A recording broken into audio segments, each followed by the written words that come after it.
Hello everyone. So our next video topic is the mineral deficiency. We all know that some important sources of the minerals are the vegetables, some of the spices, that is the turmeric, cinnamon, and the fruits. Though we all know that they are required in very small amount inside our body and they are indispensable for the proper growth of the body and to protect the body from the various types of diseases. So that's why minerals are very much important for the body. Now this is the detailed table that describe about the chemical element that is present in the minerals and from where these types of chemical elements we get and the functions of these sources and what types of disease if the minerals are deficient.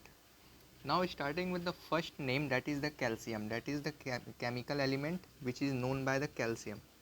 Here the calcium is for the function of the bones and the teeth, for the basically they perform they are used as for the formation of the bones and the teeth.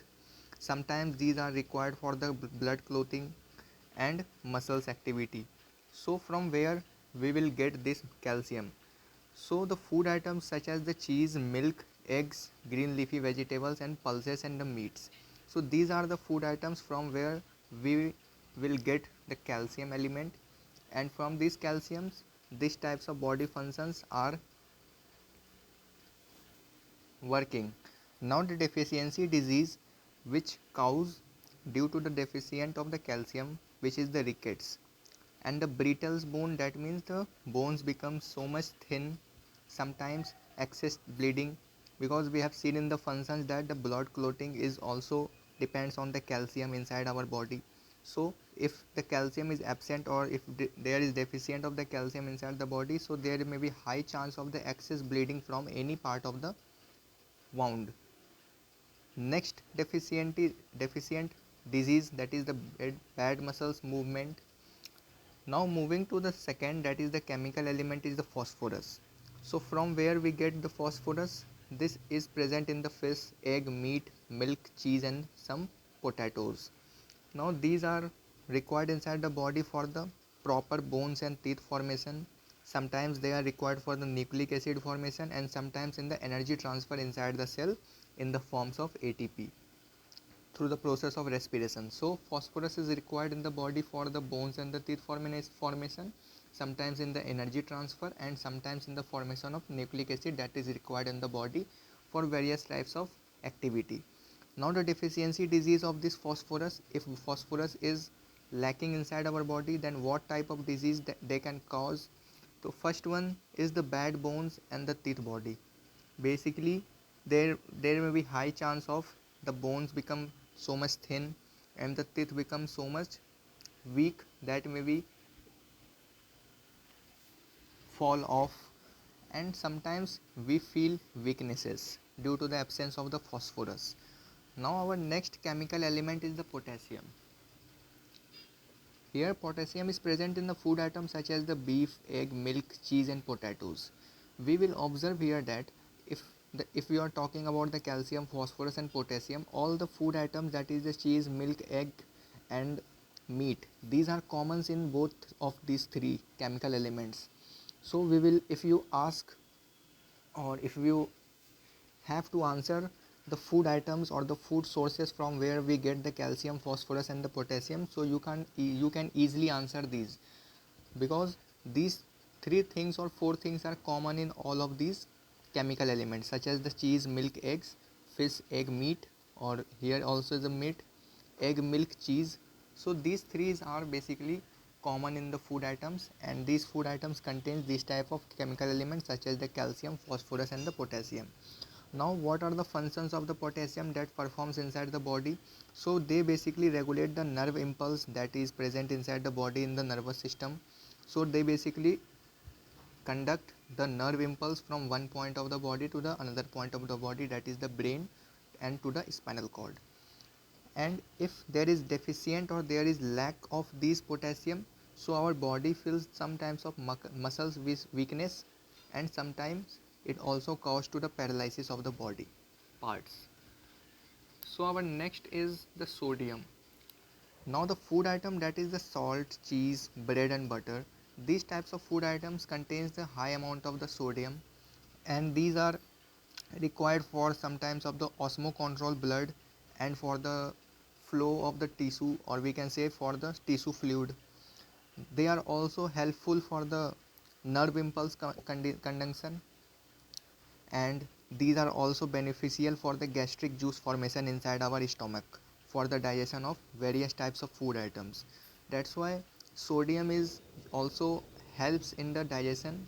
However, they produce HCl acid, which is too much required inside the stomach for the digestion, as the gastric juice and the HCl are basically for the digestive system.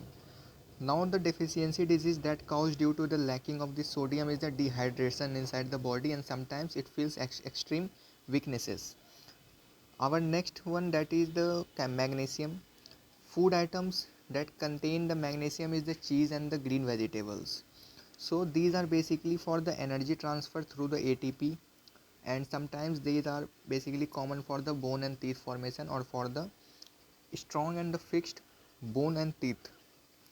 Now the deficiency disease that is caused due to the lacking of the magnesium is the activity of muscles and the nerves, and sometimes we also feel the weaknesses. So our next one, that is the iron. Next chemical element is iron. Iron is basically found in the food items such as the meat, liver, egg, green leafy vegetables. We all have seen, or we have also heard about that we have to eat green leafy vegetables such as the spinach, cabbage, that contains the higher amount of iron that is required for the body. So for what purpose iron is required inside our body? These are required for the blood hemoglobin formation. This helps in the formation of the hemoglobin, that is very much important for our body, and sometimes it also helps in the enzyme activity that is inside in the digestive portion. And the deficiency disease that is caused by the deficiency of the iron is the anemia. Anemia is basically a condition in which the blood cells or the blood doesn't have enough healthy RBCs. So due to the lacking of the RBCs inside our blood, so this disease, that is the anemia, is caused due to the deficiency of iron. So our next chemical element, that is iodine. Iodine is found basically in the sea fish, iodinized salt, that is our common salt used in our kitchens, and these are beneficial for the thyroid gland and for the neck region. Now the disease caused due to the deficiency of the iodine is the goiter. These are basically the swelling of the neck, and sometimes it also feels the abnormal metabolism activity that occurs inside the body. These also affect the abnormal metabolism activity, and sometimes it also causes the goiter, which is the swollen neck. And these are basically found in the salt fish, or we can say the sea fish, and in common salt. Our last common, or we can say the chemical element, that is the fluorine, which is also found in the sea fish, tea, and some drinking water, that is the packaged drinking water.